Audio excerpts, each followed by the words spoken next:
Number 10. Loki. While these two never fully end up together, Loki does consider that Storm might make a great queen to stand by his side as he rules Asgard. He tricks her into joining his guard by giving her Stormcaster and restoring her powers, making her the new Goddess of Thunder. That's one way to woo a lady. Make her the Goddess of Thunder. She'll never be able to resist. In other words, he's making her into someone who can rival his brother Thor. Storm almost fully joins Loki, but ultimately rejects him after discovering that something is amiss and that she's probably been manipulated. In the end, she joins her fellow X-Men to take him down. Storm really doesn't like being manipulated, but then again, who does? However, I would still love to see a world where these two consensually end up together. Is it weird that I think they make a cute couple? Minus the trickery, of course. No tricks. No.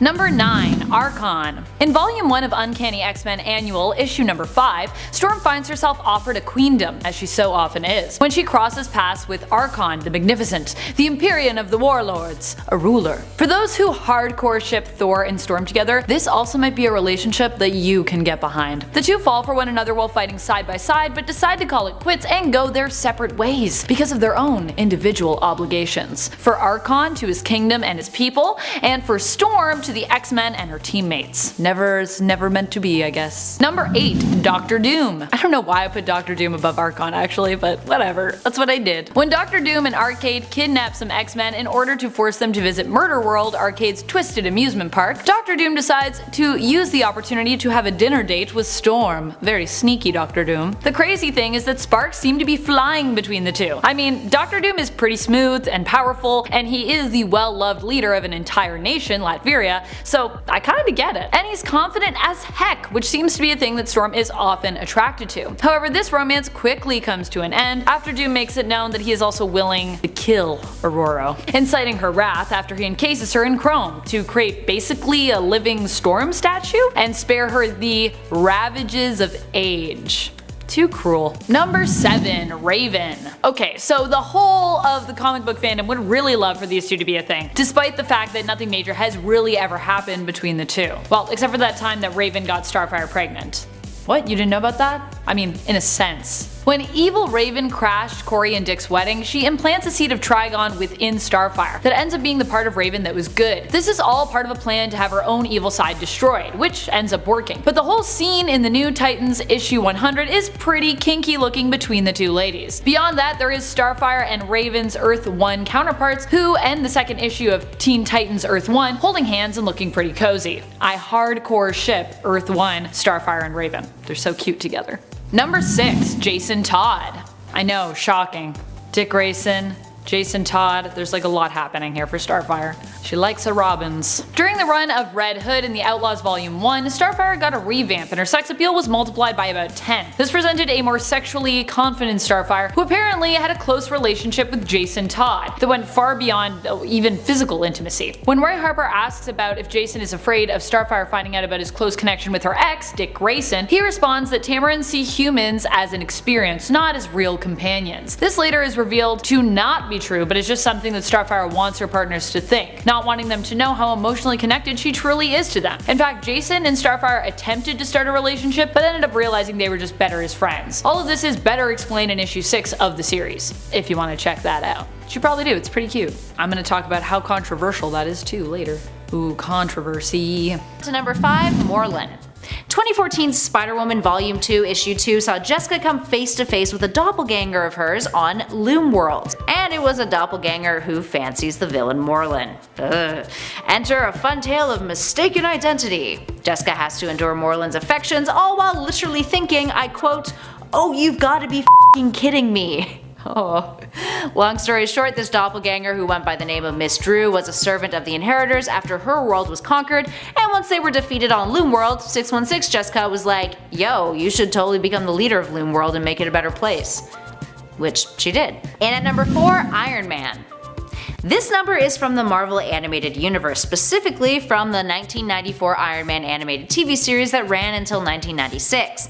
Now in this series we see Julia Carpenter as Spider-Woman, a member of the ForceWorks superhero team and the Vice President of Research and Development at Stark Enterprises.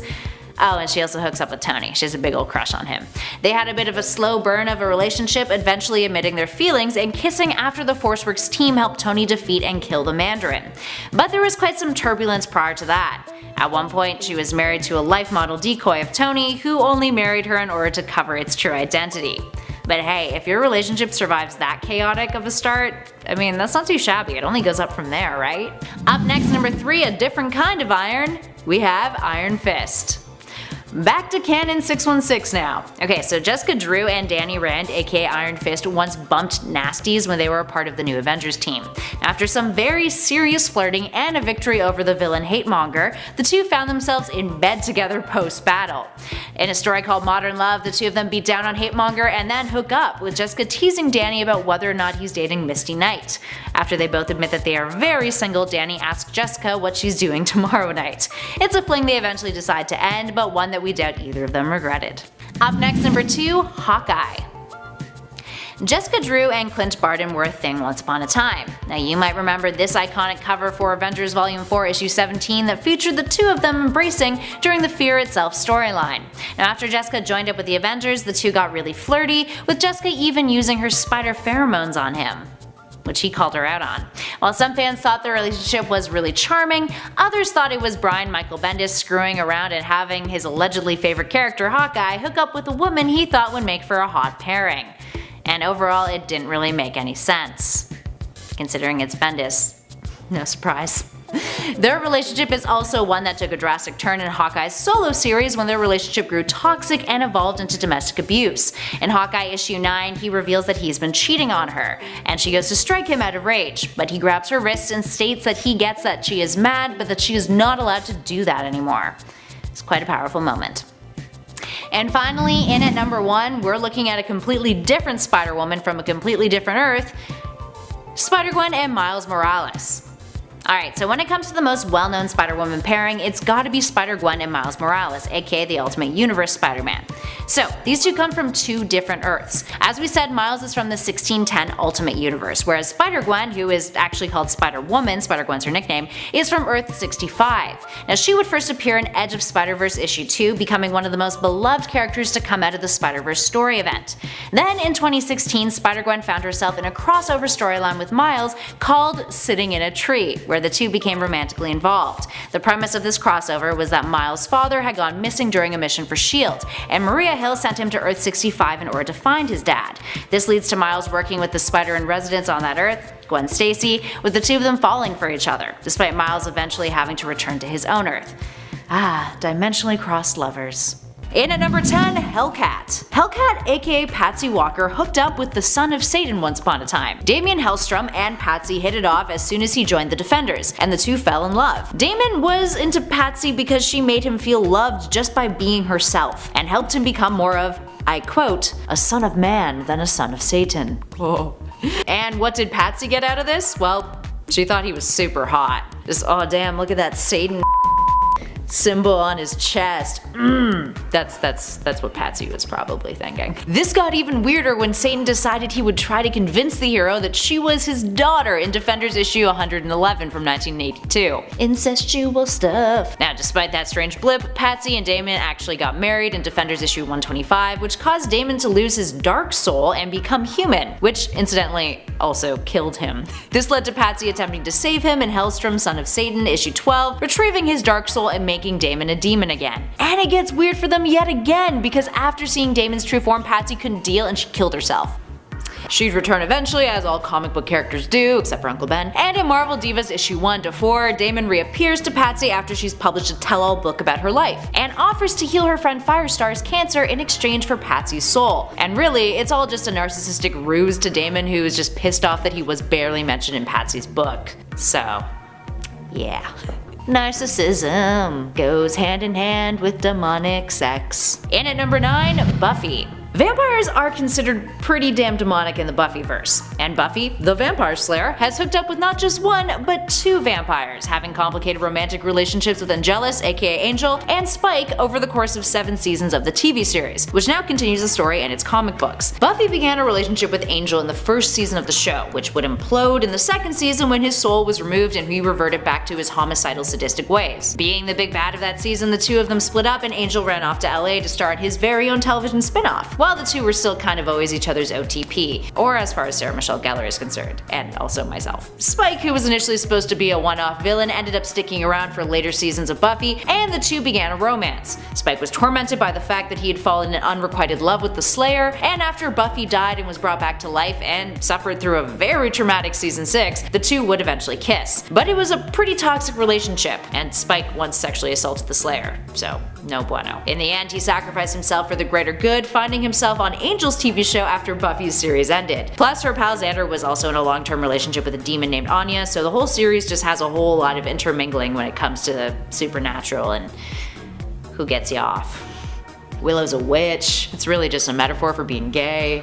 And at number 8, Deadpool and 2 people actually for this one, Shikla and Satana. So we have our first double offender here on our list. Yes, there are more. Deadpool hasn't hooked up with just one demon, but 2. Let's start off with another child of Satan's, the creatively named Satana, who Deadpool saved from the results of a high-stakes poker game with 5 geeky dudes. It turns out these geeky dudes are actually some bigwigs in the demonic world. Specifically, they are Dormammu, Lucifer, Mephisto, and 2 other guys, who wanted to marry the succubus daughter of Satan in order to become the heir to hell. Now, Satana lost her soul in said poker game, having to be married to the demon who won, until Deadpool stepped in and married her first. In exchange, she endowed him with powers that let him defeat these demons, causing them to retreat. Satana immediately broke it off with the Merc with a Mouth though, keeping half of his soul as part of their divorce. She wasn't the only demon that he's married though. Deadpool had an on and off again relationship with the demon Shikla, who he had been paid to go and fetch after her father had put her in stasis as a means of keeping her safe from Dracula. They got married, but after a bunch of issues arose in their relationship, Shikla would do the unthinkable and ditch DP for the last man that her dad wanted her shacking up with, Dracula himself. It's fine, Deadpool's really in love with Mistress Death, so it's all good. Number 7, Daredevil. Matthew Murdock has a tendency to dally with women who are living on the more dangerous side of life. Not all the women he dates are like this, just most of them. He's gotten pretty cozy with the former assassin Black Widow, and while she's definitely a hero who just was formerly a bad guy and never threatened Matthew's life or anything, he has also been involved with women who have threatened his life, literally. Echo attempted to kill him before after being manipulated into thinking Daredevil was to blame for the death of her father. All this also happened after their first date. Matt was able to convince her of the truth, causing her to double-cross Kingpin, but still, attempted murder is attempted murder. Typhoid Mary is another woman who Matt began to see before his Daredevil persona came in and just messed that up as well, by becoming her enemy after accidentally pushing her out of a window during a scuffle. Nothing ruins romance like throwing someone out of a window accidentally. And then of course there is Elektra. And heck, even Karen Page in Netflix and Marvel's Daredevil series was kinda shady. Number 6, Wolverine. I feel like being a male member of the X-Men means that you are bound to fall into the trap of falling in love with some kind of villainess at some point. Heck, even if you're a female, you might fall in love with the villainess. But especially if you are a straight male X-Men member. It's totally gonna happen to you then. And granted, a good number of them are straight and male, so pretty much applies to a lot of them. Wolverine, of course, is no exception. As a straight male member, he has fallen into the arms of the famous shape-shifting villainess Mystique, whose charms have allowed her to find herself involved with many male and female mutants. But beyond that, he also had a thing with Madame Hydra, aka Viper. She ended up kidnapping him and reminded him of a debt that he owed her. Out of honor, Wolverine agreed to repay the debt by doing as she asked and marrying her. Wow, that's a pretty big debt. She wanted Wolverine for more than just his personality and looks though. She was actually after his influence more than anything, and her marriage to him succeeded in getting her what she wanted, which was to become the princess and ruler of Madripoor. Later, in exchange for saving her life though, Wolverine was able to negotiate a divorce. Thank goodness. Number 5, Captain Comet. I really love this brief relationship that Starfire had with Captain Comet. Adam is seen mourning his sister in issue 18 of the Rebels comic series when Starfire decides to check in on him. When the two meet up, they end up having sex in anti-grav inside a spaceship. Starfire expresses that she would like to be friends with benefits. She confesses that physical intimacy she experiences with Adam makes her feel better as she is still getting over the heartbreak she experienced with Dick Grayson. When Captain Comet responds that it sounds like she still loves Dick, she says that she will always love him and that bestowing showing her heart to Dick was never alone. That the love she feels for others is always eternal. Such a beautiful Tamaran sentiment. People of Tamaran kind of know what's up, I think, in some ways. Number 4. Franklin Crandall. Starfire finds herself in love with a human man who goes by the name of Frank Crandall in the new Teen Titans Volume 1, Issue 16, out of the 80s. She meets Frank while she is doing some modeling work and instantly falls for his charm. Instant. It turns out Frank was a double agent working for Hive with a plan to backstab Starfire, but he truly falls in love with her and refuses to double-cross her. This ends up in him getting shot and dying in Corey's arms. Dick is the one who confirms his death though, which has always made me a little suspicious. Poor Frank. Can we trust it? Maybe he was just trying to take Starfire for himself. What if Frank's still alive? The drama, the intrigue. Number 3. General Vision.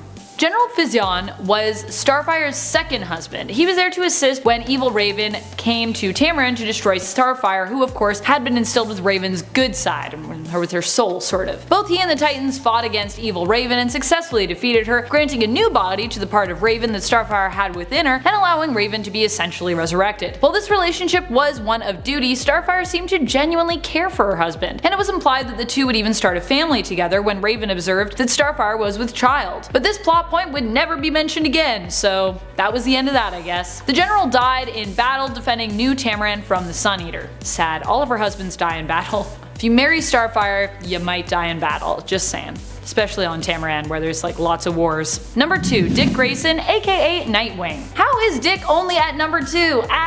Yeah, I feel your concern, but allow me to explain. While Dick and Corey truly love one another and probably will, at least part of them will, for all of time, they just aren't actually that great together. Both come from vastly different cultures, which could really be great if they actually found more space for compromise. As such, Dick often makes Starfire feel like she is an outsider. Meanwhile, Starfire is just running around usually breaking Dick's heart. What Dick really wants is to mold Starfire into the woman that he wants her to be. He tries to get her to adopt Earth customs and abandon her Tamaranian culture. Later on, the two considered starting a relationship again after a wedding that got interrupted and Starfire having to get married and a bunch of other stuff happening. But Starfire is actually hesitant to start the relationship again, asking if Dick even really loves her. And upon reflecting, he realizes no, he doesn't really love her. Ouch. At least not in that way. It's more of like a love you forever sort of love. Eternal love, but not like immediate love. You know what I mean? That's like the main thing about Starfire. All of her love affairs are very complex. It's great. Number 1. Roy Harper, aka Speedy, aka Arsenal. So while this relationship came out of one of Starfire's most controversial moments in the comics, it ended up being a pretty cute one. One that made enough of an impression to even get a mention in the children's cartoon Teen Titans Go on Cartoon Network, which I know a lot of you don't love, but it's pretty funny and pretty cute, so forgive me for liking it. Starfire kind of offhandedly offers to sleep with Roy when she first runs into him, which a lot of fans took issue with, feeling that she was simply being used as a device originally in the Red Hood and the Outlaw series, and not a character in her own right. However, the two ended up having a relationship that would last for quite some time during the series' run. Corey would have us believe that their relationship was mostly physical, and that for a Tamaran, emotions were not part of the lovemaking process. But when she received all of her memories back after ultimately deciding to help her sister take back Tamaran, she revealed to Roy that she truly did feel for him. This left Roy upset with her for lying about how she truly felt, but eventually the two overcame this revelation and ended up being better than ever together. Cute, I like it. Starting us off in at number 10, Wasp. Let's begin our list with one of the stranger hookups that we'll be discussing today, Wasp and Magneto. Yup, that's a thing that happened. This went down in Secret Wars issue 3, the first Secret Wars, and it was only a one-night stand, but it is kinda creepy. Magneto makes a move on her and Janet is all like, wait, what? And then says no 3 times before he whips this trick out on her. I quote, "There was so little time, Janet," while practically rubbing his face up against hers. And then she eventually gives in by saying, "Oh, why not?" and then compliments his eyes. The whole thing is a little melodramatic, and needless to say, we're pretty okay with the fact that it didn't exceed that one-night stand. In at number 9, Crystal. Inhuman Princess Crystal and mutant speedster Quicksilver fell in love after she nurtured him back to health post-Sentinel attack. Now, this is when Quicksilver was still technically a mutant. He's a human mutate now after a retcon, but it counts. So the two got married and had a kid named Luna. Their wedding happened in Avengers issue 127 but was interrupted by Ultron, and then the two eventually officially tied the knot in Fantastic Four issue 150. The relationship went downhill from there though. Crystal cheated on him, and Quicksilver, who has a real bad temper, got abusive with her. He even shouted at her, I quote, "You and humans are nothing but a cult. You never had any room in your isolated world for a mutant," all while painfully gripping her wrist while she exclaims to him that he's hurting her. Dude, chill. the hell, man. Moving on to number 8, She-Hulk. So this number is kind of cheating because it involves Juggernaut and he's not technically a mutant despite being Charles Xavier's stepbrother and also a member of the Brotherhood of Evil Mutants. But this hookup is kind of the hookup of all hookups when it comes to comic books, so we decided to include it on our list and give Kane Marco an honorary mutant status for it. Talking She-Hulk and Juggernaut, guys! For starters, Jennifer Walters gets way too much slack for being promiscuous. Iron Man Tony Stark is also a major hoe and doesn't get nearly as much heat, which is something that was actually brought up in the comics when those two hooked up. Anyway, we're not here to talk about She-Hulk's other hookups, but rather her hookup with a particular, not actually a mutant, that made shockwaves, possibly literally too, after it happened. Look at that bedroom damage! God! I don't know about you guys, but I'm like, those repairs do not look cheap. Anyway, that is a hookup, or at least a superhero hookup. This went down in Juggernaut issue 2. Now all these days this hookup has been kind of retconned. It was an alternate reality version of She-Hulk. It's still one that has managed to remain in our collective memories. Just why it gets a spot on this list too. Moving on to number 7, Spider-Man. While Peter Parker's most iconic romantic pairings are Mary Jane Watson and Gwen Stacy, the character has dated outside of the human race too. Once upon a time, Parker dated Marrow, aka Sarah Rushman, a mutant capable of growing skeletal structures outside of her body. Essentially, bones would painfully erect themselves outside of her skin, which she could use as a weapon, body armor, shields, you name it. Marrow had an awkward story arc where she was brainwashed by S.H.I.E.L.D. and believed that she was a student at Empire State University. There, she developed a crush on Parker, who was working there as a lecturer. Eventually, she discovered that he was Spider-Man, and the relationship fell apart after a few dates, with Marrow eventually being rid of S.H.I.E.L.D.'s influence. Well, that was not really a good time for Marrow in general. Up next at 6, Black Panther. Black Panther and Mutant Storm have had one of the most iconic and endearing relationships in Marvel's panels. T'Challa and Ororo have had a long-winded history together. They've been into each other since they were kids, and carried affection around in their hearts for one another for years and years. Then back in 2006, they actually tied the knot in a wedding that interrupted and paused the Civil War. Eventually, despite their chemistry together, T'Challa annulled their marriage because he felt that Storm had betrayed him by siding with the X-Men during AVX, so. Number 5, Spider-Man. Just like Batman has his Catwoman, Spider-Man has his Black Cat. Is it crazy that both Marvel and DC have superheroes who evoke the look and abilities of a creature, and then both also coincidentally have feline-inspired criminal loves? I don't know. It's definitely some sort of stealing or something going on there. While Black Cat may not be as big of a main squeeze for Spider-Man as Catwoman is for Batman, the two have still had a long-standing on and off again relationship. And just like it's pretty set that Peter Parker will always go back to MJ, he will also always probably run off at some point with Black Cat. Originally a criminal and a thief, Felicia has gone from being a very bad kitty to a full-out superhero, but she always seems to be seduced back into the world of power and of crime. And while Peter may have a ton going on in terms of his romantic life, for Black Cat, he is actually her main squeeze. She often mentions how she isn't a huge fan of men in general, except for when it comes to the web crawler. Number 4, Storm. Aurora Monroe isn't someone who struck me originally as having a draw to the more evil side. Of course, I'm always thinking of 90s Storm in the animated series just watering plants, making plants grow with her little localized storms. Despite how stormy she was made to look when using her powers in the X-Men films. Out of context, seeing Halle Berry's eyes go all white and just watch her start creating storm clouds and lightning bolts makes her look like some kind of villain out of a horror film. Do you know what happens to a toad when it's struck by lightning? It dies. It gets electrocuted and dies. So while many of us comic book nerds may now think of Storm as one of T'Challa's true loves, it's no surprise that she has felt the pull towards those less good once or twice. Like the time she spent with Dracula, or better yet, the time that Dr. Doom kidnapped her, and she actually kind of seemed to think that Victor was like a gentleman, and remarked that she was actually having a pretty good time. Remarked in her mind bubbles, but yeah. Is it weird that I ship Doom and Storm?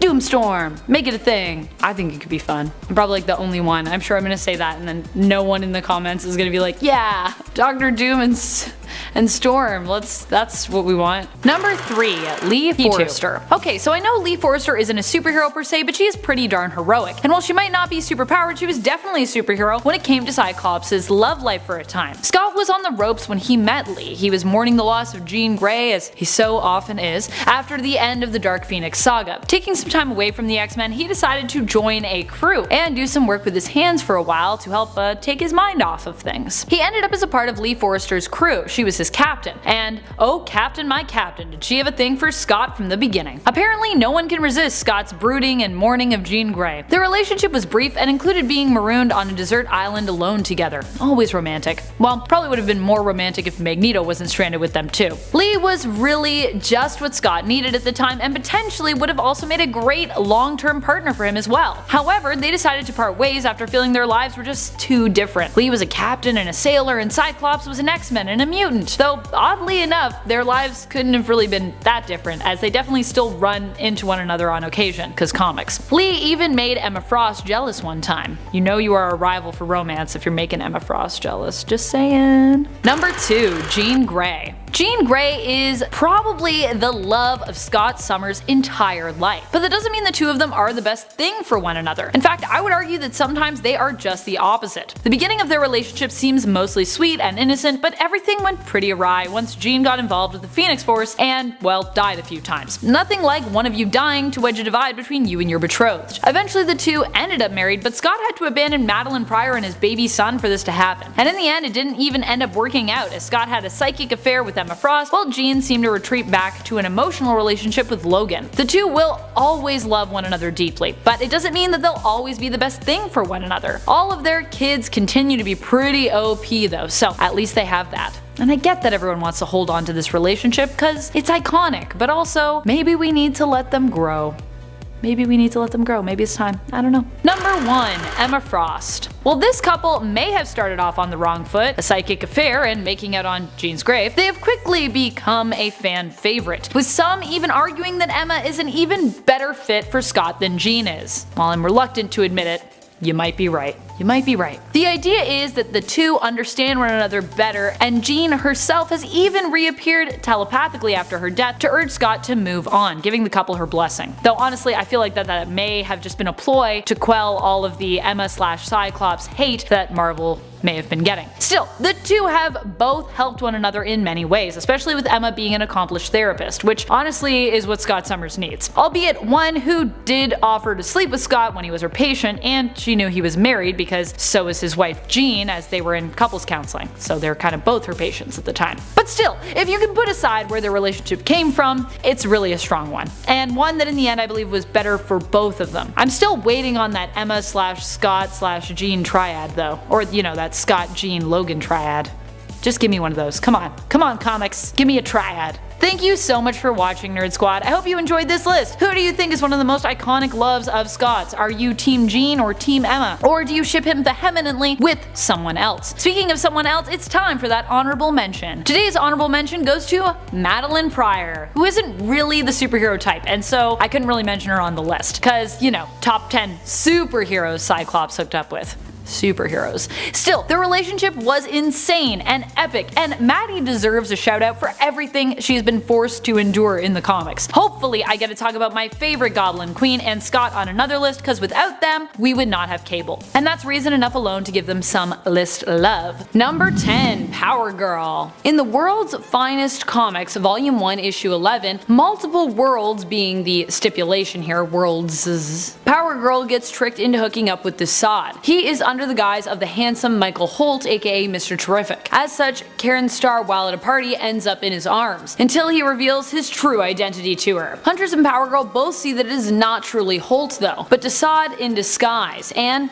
start attacking him. But apparently not everyone could see what they saw, resulting in them being attacked by guards who think that they are just attacking Holt. Desaad and Power Girl definitely make a squicky picture. Ugh. It was short-lived, but that was all we needed, really. That's enough of that. Number 9. Supergirl. While Supergirl mostly likes to keep her relationships on the good side of things, she didn't start off on the best foot with that. Poison Ivy was actually apparently her first kiss, attempting to bring her over to the dark side, or rather, I guess the green side. The other thing about the issue where this happens is Harley even makes a pass at Supergirl too, offering to kiss her boo-boos better after smashing the hero with a hammer. Number 8. Starfire. Okay, so these two that I'm about to talk about are a pair that constantly get shipped, and for good reason. There's a lot of love between these fellow Teen Titans. Love that gets pretty brutally sexy in the wedding issue of New Titans. Issue 100 of Volume 3 focuses on the wedding between Dick Grayson's Robin and Starfire. It is off to a rocky start, Asgard as the pair have their love protested against because of Starfire's alien heritage, but ends up being filled with love and beauty. Until a demonic raven crashes it, that is. Raven has lost control of her soul and as such has turned pretty evil. What's a girl to do but crash your old friend's wedding, confess your love for the bride, and then make out with her, injecting her with another soul of one of Trigon's children? I mean, hey, if that isn't what true love is about, then what is? In at number 7, Zatanna and Constantine. So, Constantine classifies as part demon. He once got a blood transfusion from the demon lord Nergal. Nergal is a demon, which is enough to classify him as a demon half in this pairing. Now, when Zatanna first hit the scene, many of her adventures consisted of trying to find her birth father. This quest led her to the Justice League of America, further colliding her with other heroes, including Constantine. Now, after she found Daddy Dearest, her and John would have an on and off again affair while he was dating one of his other love interests, Emma. This affair would always be complicated by the fact that Constantine was somewhat responsible for her father's death, having been the one who organized a seance in which her dad sacrificed himself to protect her. The romance would continue to be explored after the New 52 relaunch in the Justice League Dark, with the two of them being exes, but on good and civil terms. Now we'll be talking about some other demonic love interests of Constantine later on in our list, where he is actually the more human half. But for now, on to our next number. In at 6, my personal favorite, Mephisto and Rogue.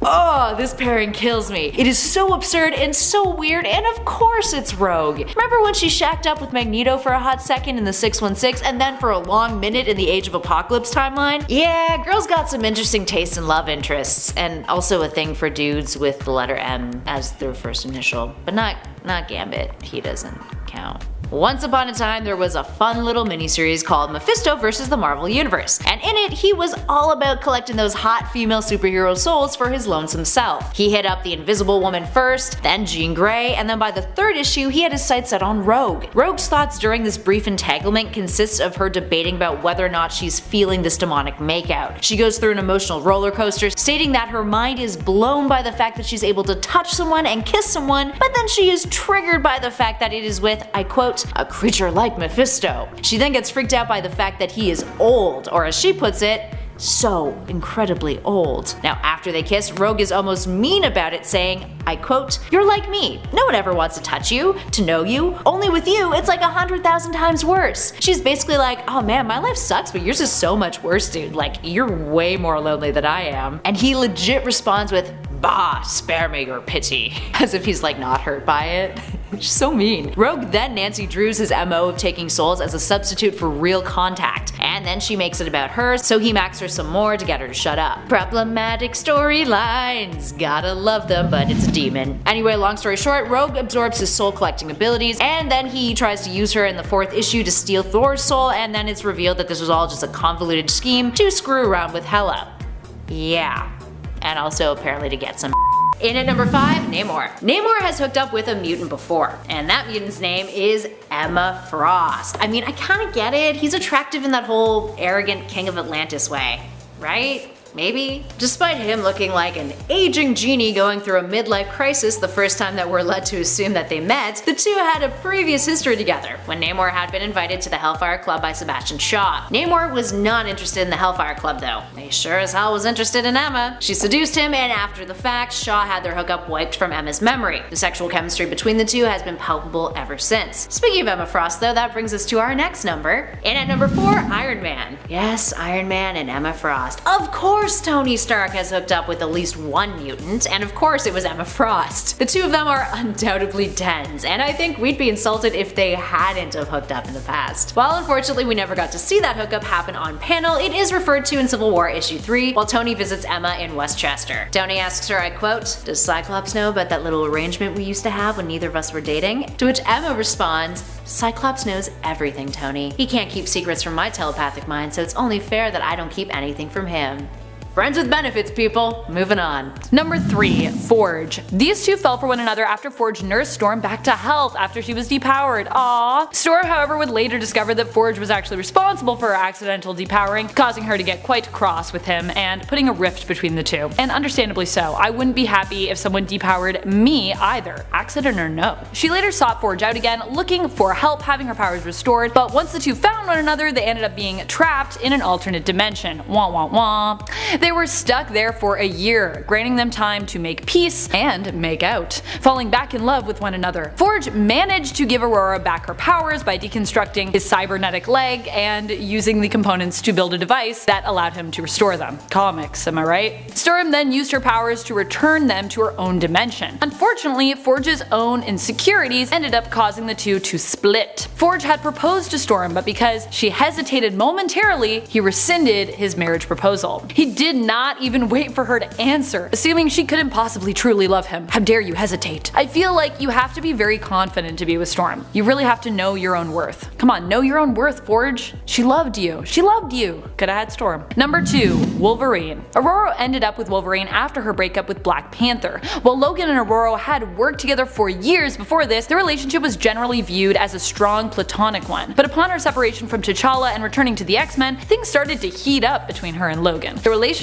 actually looked like it was gearing up to be one of the best ones either had ever had so far. So of course, the comics had to find some way to ruin these two X-Men's happiness by killing off Wolverine. I know, so tragic. Leaving Storm behind to mourn him. Even before these two ended up together in the comics, we also saw them together in the animated 90s cartoon. Well, an alternate version of the main characters, but still, it happened. Number 1. Black Panther. These two met when they were very young. Storm saved the young prince and a romance blossomed between the two, but T'Challa's responsibilities would take him away from his love Storm until much later. As adults, they found one another and fell back in love again. The two were even married, and Storm became the Queen of Wakanda. Unfortunately, while they made a great couple and stood united through many conflicts, including the first Civil War, they eventually split. During the Avengers vs. X-Men storyline, Black Panther named the mutants enemies after Wakanda suffered an attack from Namor. T'Challa accused Aurora of abandoning her people when she chose to side with the X-Men, and this caused a huge split between the two. Number 10. Donna Troy, aka Wonder Girl. Okay, so admittedly, this one is kind of more fan service than anything else. Still, Donna Troy is one of Starfire's oldest friends. An Amazonian herself, she used to be Wonder Woman's sidekick, Wonder Girl, and was actually one of the original Teen Titans before even Starfire was part of the team. Donna has since retired and became a photographer. In fact, Starfire even modeled for Donna at one point. The two women have a strong bond that, while perceived by many as simply an intense friendship, could be seen as a love affair from a different angle. The two have confessed their love for one another in the comics before, and seeing as how Starfire's intense emotional bonds with those she meets often translate into something physical, I would not be surprised if we later discovered there was more going on between these two off-panel.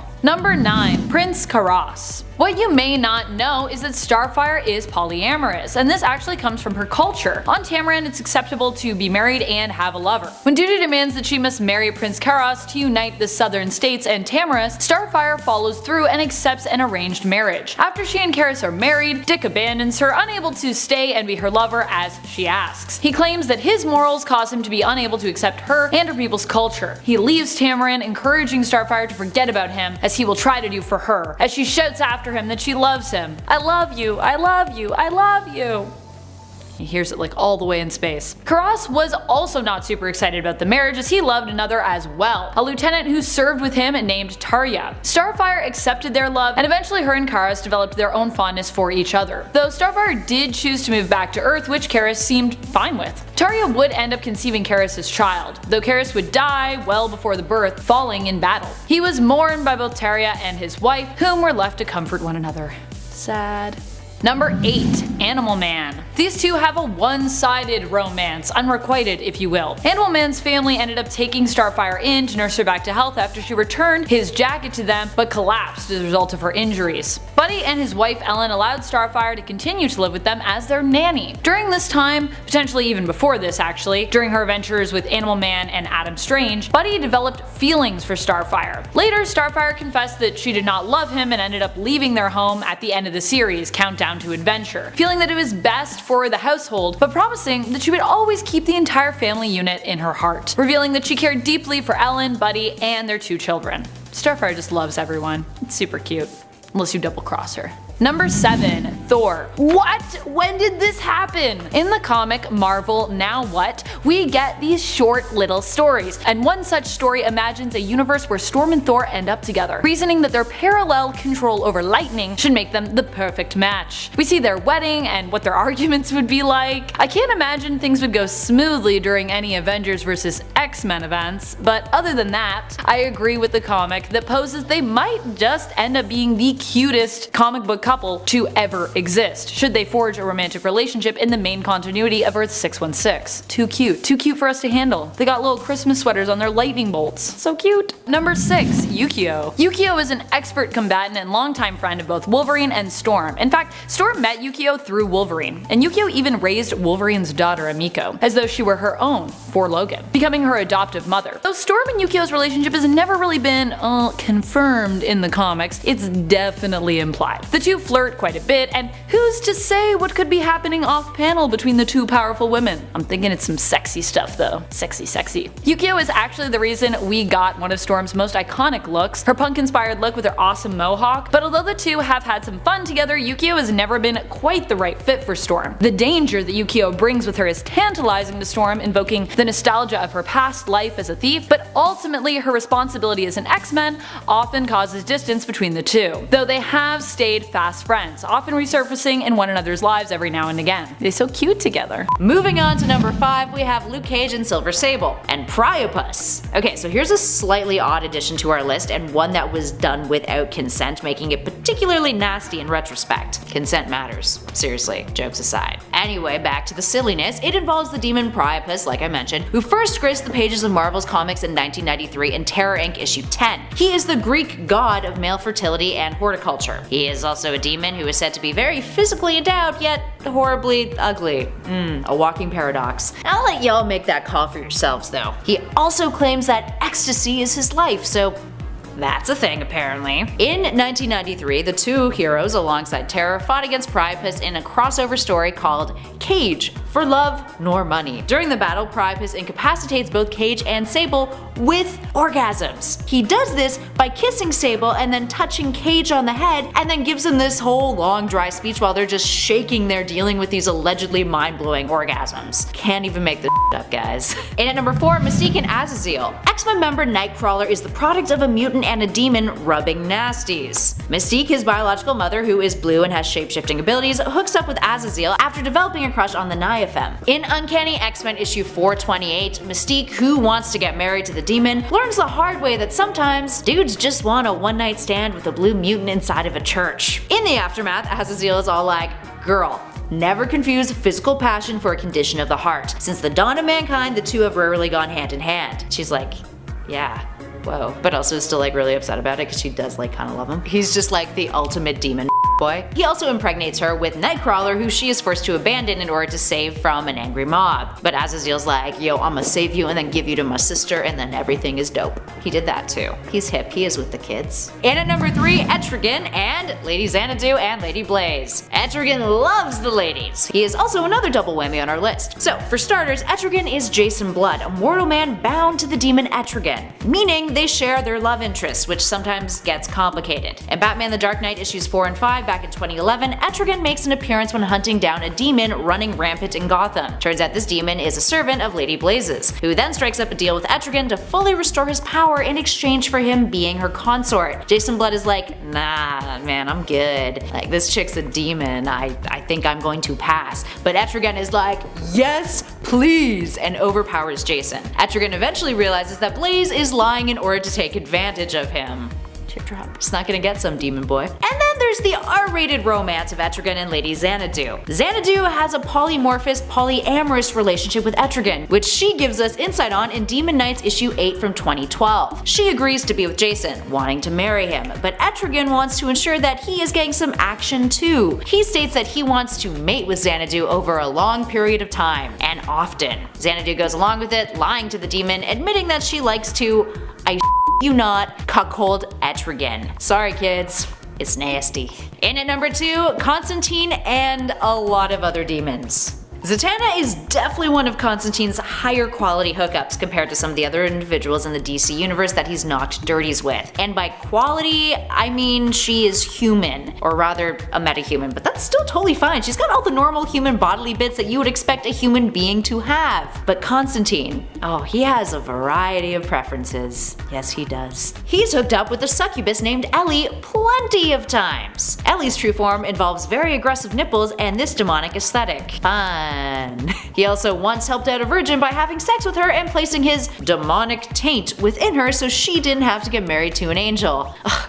Don't you just hate when that happens, when you have to get married to an angel and then you just gotta get romantic with the demon to ensure that you just never go into heaven, or maybe just probably going to hell, and you know, it's tough. Modern dating. But there is a time worse than that for sure. In Hellblazer issue 200 from 2004, Constantine rubbed nasties with a demoness named Rosa Carnus. This occurred when he traded one day of his life in exchange for not being burned at the stake. Seems like a decent deal, right? But nah, she a demon, my dude. So she used her powers to have this day play out in 3 simultaneous possible realities in which they do the nasty and she tries to sire 3 demon messiahs. Now that's talk about a rough one-night stand.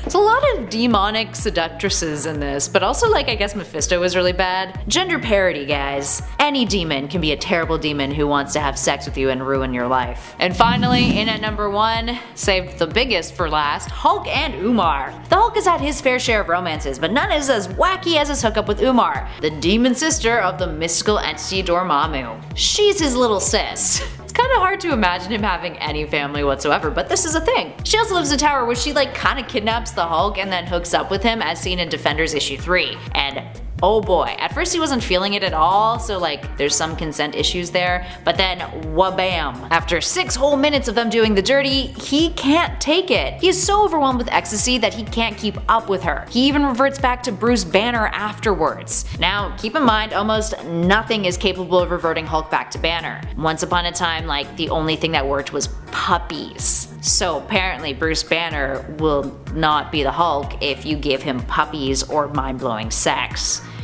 Take what you will from that. Umar would make a cameo later on in The Incredible Hulk issue 633 when he was Worldbreaker Hulk. She showed up in a portal that was shaped like a mouth and chilled him out by having sex with him, of course. This time with their banging, forming a giant mushroom cloud in the process. Yeah. Number 10, Rogue. This relationship never came to full bloom, but it would have had the show X-Men Evolution continued. In this animated series, all of the X-Men are pretty much teenagers attending high school with their teen mutant rivals, the Brotherhood of Evil Mutants. And Rogue ends up having a big crush on, surprisingly, Cyclops. Rogue, of course, is recognized as being one of the hottest mutants around, but does Cyclops care about that? Of course not. He's only got eyes for Jean. However, Frank Parr confessed that Scott's story arc would have had him ending up in Rogue's probably gloved arms, had the show progressed beyond the 4 seasons it was given. During the final episode, we see Professor X getting a vision of the future, and in it you may have noticed Cyclops and Rogue standing quite close together in the group of X-Men. This was a little nod to the series' original intentions for their characters' romantic development. Number 9, Psylocke. While nothing was ever shown as happening between these two in the comics, for a while it seemed like a relationship could have been forming. After Cyclops found himself separated from Jean while working on different teams, Psylocke, who was also a part of his team, began to aggressively flirt with him. Scott also appeared to reciprocate the attraction by flirting back, though the two would ultimately split for their own reasons. For Cyclops, the flirting was putting a strain on his relationship with Jean, understandably, and for Psylocke, she ended up realizing that she was being influenced by Quanon, which could explain the way she had been acting, though not the way she felt, as she still felt that the feelings for Scott were her own. Still, despite the fact that Psylocke is a psychic superhero, so totally Scott's type, this is one of the weirdest and confusing romantic pairings we have ever seen for either hero. And in the end, the comics just kind of went like, oh well, this was a mistake, oh, it's fine. Number 8,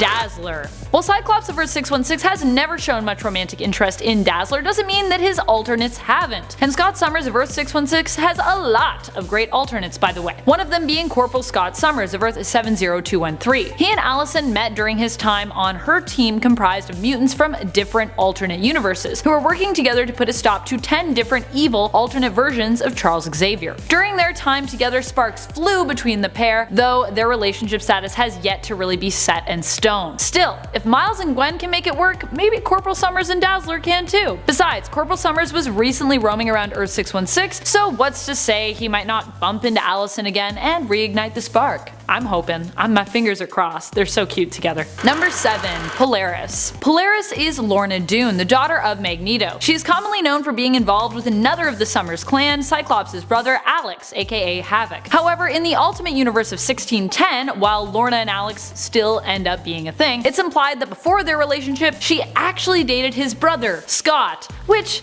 is a little weird because Earth 616 Scott dated Lee Forrester for a time, the captain aboard a ship he worked on, who would then go on to date Magneto in that universe, proving that time, it's really not a thing in the world of comics, because otherwise that whole thing seems a little gross and confusing. What's happening? Number 6. Carol Danvers. Granted, this happens in the alternate reality of Mutant X, but these two end up in a full-on romance together that I feel needs to be acknowledged because of how oddly successful it seemed to be. In this alternate reality, Scott appears to have followed in his dad's footsteps, becoming the leader of the ultra-cool Starjammers, instead of becoming the leader of the X-Men. Guess who else also becomes a member of the Starjammers, similar to her Earth 616 counterpart? Carol Danvers. Well, in the main continuity, these two would make for a really odd pair indeed. They seem perfect for one another here. Carol appears to be the rock that this carefree and ultimately happier Scott Summers needs. Of course, we don't get to explore the ins and outs of this relationship as much as I'd like, but on the surface it seems, well, pretty adorable. I ship it. Number 5. Quicksilver. These two never really got the full opportunity to explore their romance in the Age of Apocalypse reality, as it was fairly bleak and we are led to believe that they both died in battle. But during this story arc, we got to see some behind the scenes into their feelings for one another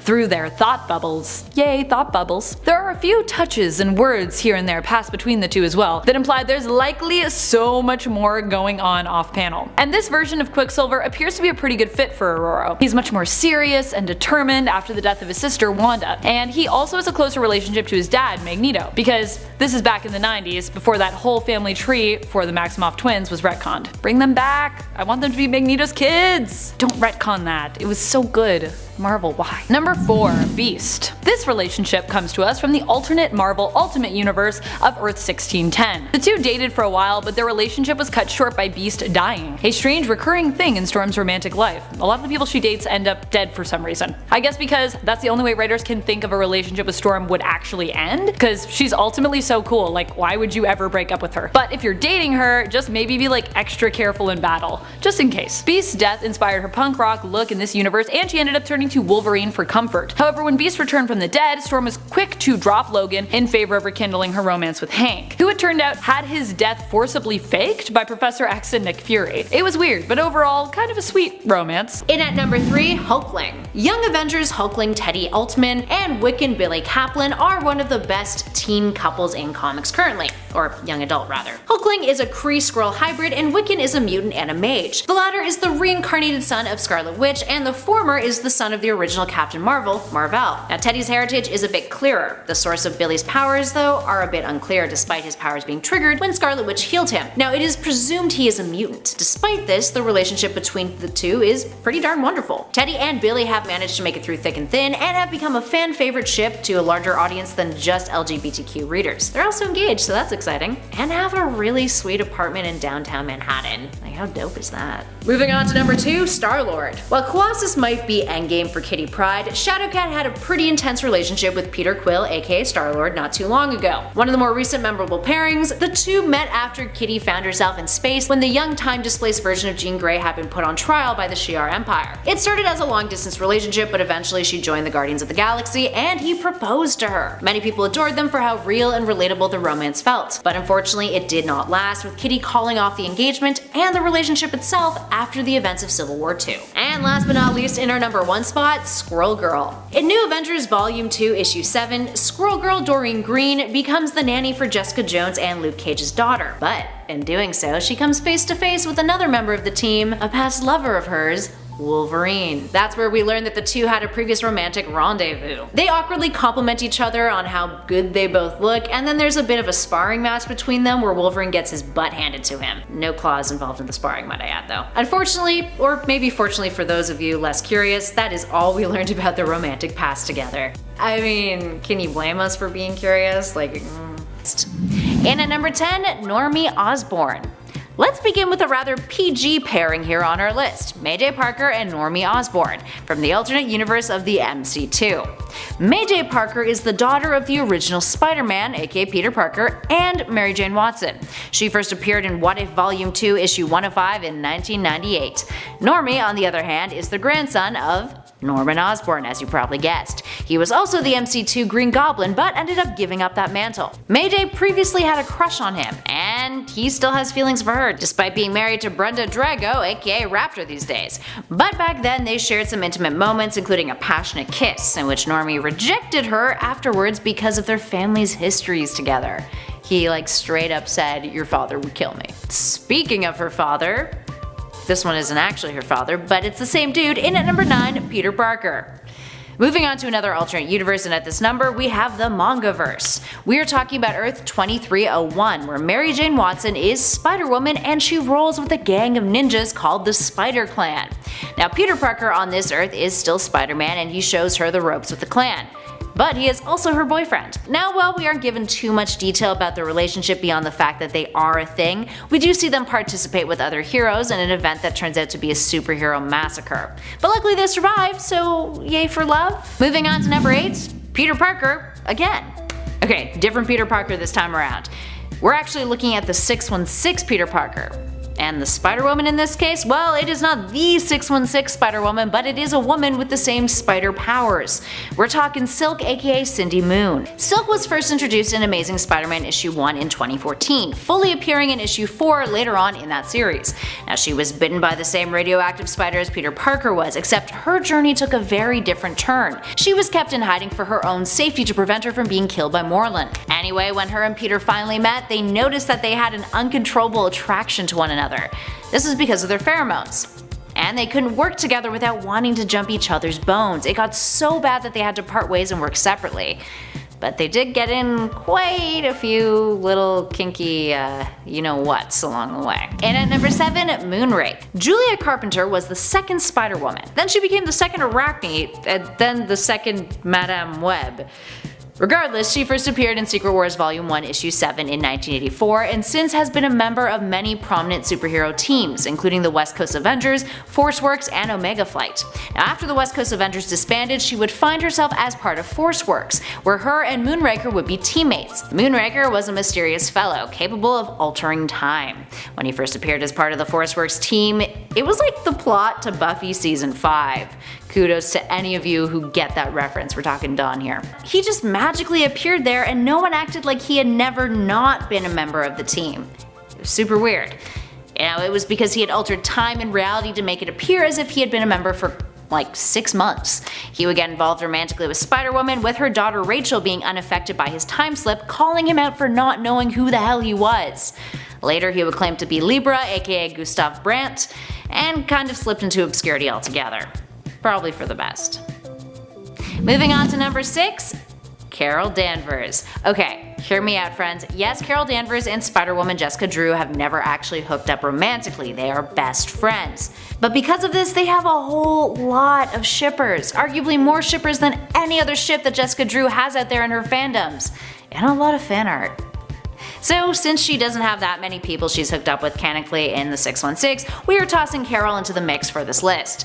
Jessica is one of the only superheroes that Carol fully trusts and is close to. They've always had each other's backs, whether in conflict or emotionally. Carol was there for Jessica during her pregnancy and helped support her emotionally as a single mom. They have a loving friendship, it's pretty great. Plus, as many of their shippers will point out, these two have had a whole lot of sexual tension over the years. Of course, now that is subjective and depends entirely on how you read the text, but I'd be lying if I said I didn't agree with them.